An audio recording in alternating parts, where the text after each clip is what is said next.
Have you ever opened a trading chart and thought, okay, I can see hundreds of candles, but what I'm actually supposed to do with all of this? Maybe you have added RSI, then MACD, moving average, Fibonacci, and somehow instead of becoming clearer, the chart becomes even more confusing. Well, in this video, we are going to simplify everything. I'm going to teach you technical analysis from the ground up.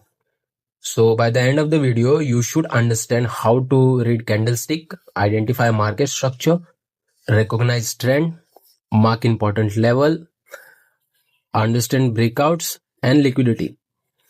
And most importantly, put everything together in one simple chart analysis process. And to do all of this, you don't need tens of indicators. You just need to understand the price. So let's start from zero. So first is, what is exactly technical analysis?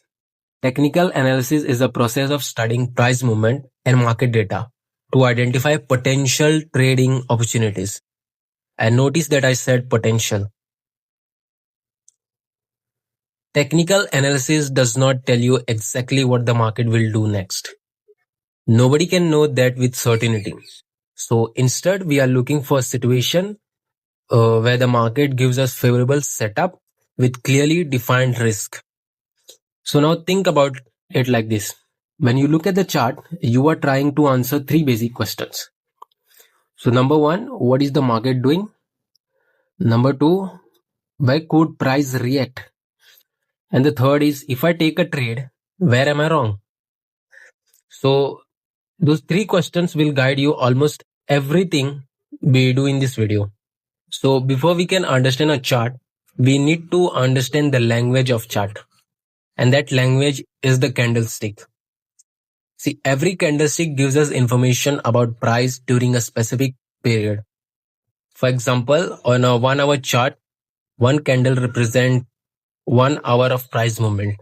A candle has four important pieces of information, that is open, high, low, and close.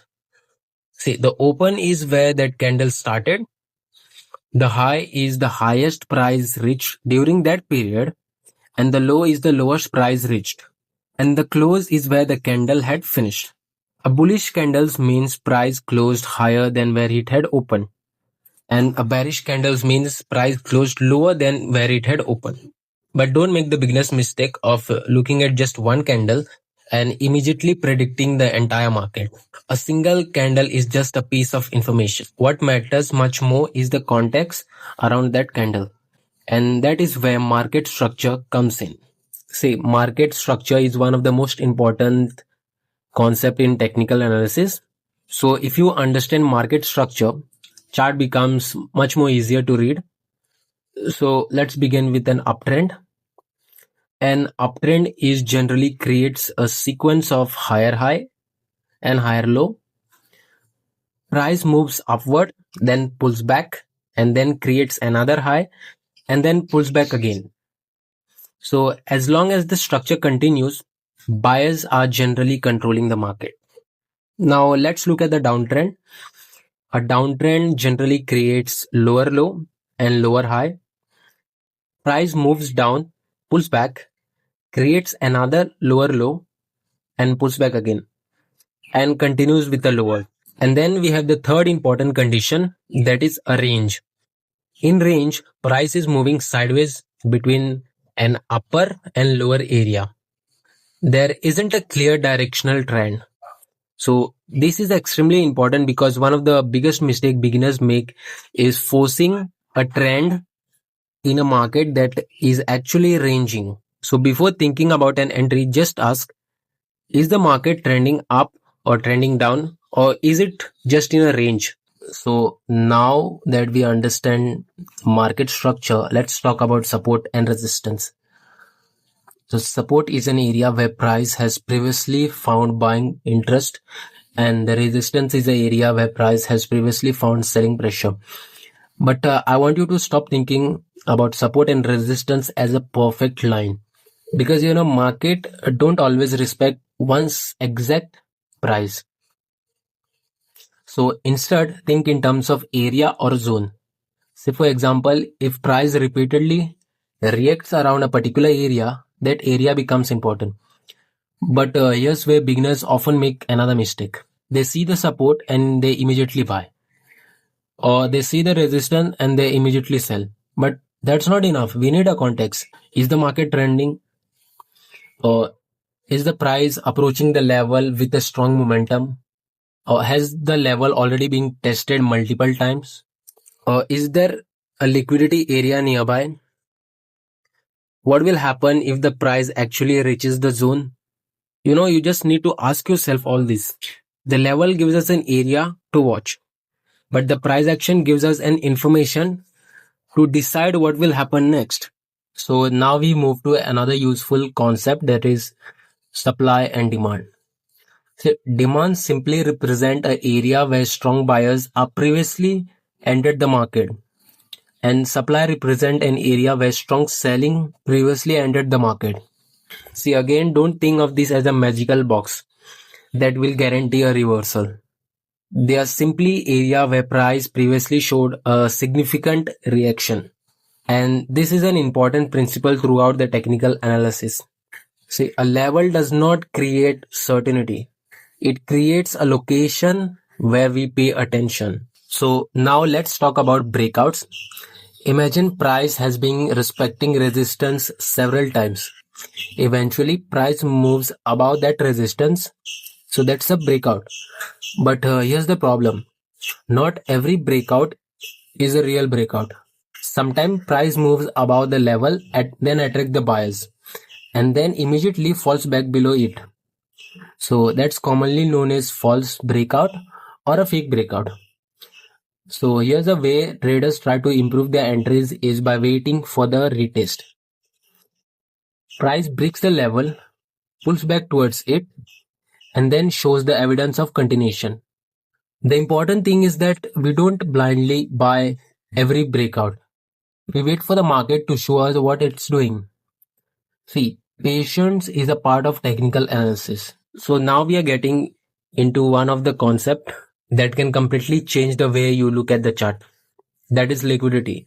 In simple terms, liquidity refers to areas where large amount of orders can be concentrated. For example, traders often place stop loss around the obvious swing high and swing low. So imagine we have several equal highs. Many traders may see this area as a resistance, but there may be some stop orders sitting above those highs. So price can move above that obvious high, trigger those orders, and then reverse. So this type of movement is often referred to as a liquidity sweep.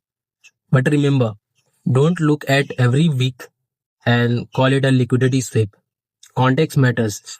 We want to see where the liquidity is, how the price has approached it, and what price does after that. So now let's put risk management into the picture.